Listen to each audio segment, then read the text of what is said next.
Time now for this week's Goofy Award. I can never tell if a politician is gaslighting us or they understand economics and finance, or are they assuming that we don't? And personally, that's what drives me nuts. There's all this gaslighting. They say stuff that they know is misleading or is just simply not true. It really pushes a button of mine. I'm not sure if it does for you.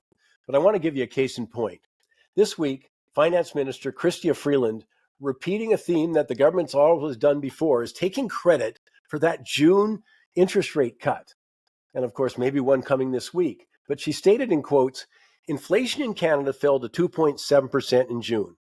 For 6 months in a row, inflation has been within the Bank of Canada's target range of 1 to 3%. In June, the bank lowered interest rates, making Canada the first G7 country to do so. Our responsible economic and fiscal planning is working. Are you kidding me?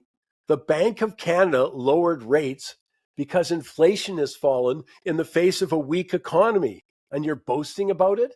Weak declining consumer demand. I mean, look at all the ways we can measure it. As I mentioned earlier with Michael Levy, I think the market puts a 95% probability of another rate cut this Wednesday. It's not because the economy's strong. I'm actually flabbergasted he wants to take credit for the weak economic conditions that have seen youth unemployment, for example, 15 to 24-year-olds. Their youth unemployment is 13.5% in June. Now, if you remove the two pandemic years, that's the worst since 2014. Overall unemployment's jumped to 6.4% in June, and the forecast is it's going to rise further in July. And note, job postings for construction, manufacturing, installation, maintenance, they're also down sharply. Since the 1970s, and you look at the trough to the peak, a 1.6% increase in unemployment has never happened without the economy going into recession. That's the green light for the Bank of Canada to lower rates. You look at long-term joblessness for people who want to work, it's also rising. Productivity's declined 5 of the last 6 quarters.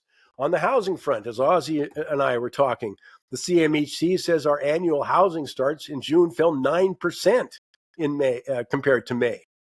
Well, that takes the pressure off the Bank of Canada. They've been worrying that if they lower rates, there'll be a big boom in the housing market.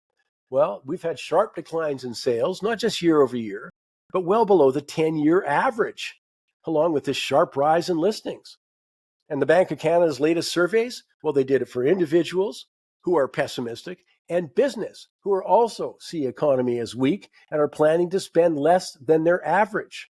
That's the kind of thing the bank's looking at and go, hey, we got no risk in lowering rates and encouraging more inflation.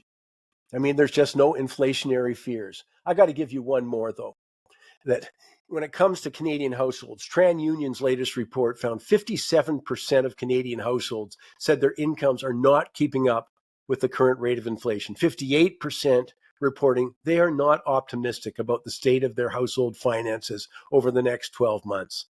So let me repeat, the decline in interest rates is a response to a weak economy.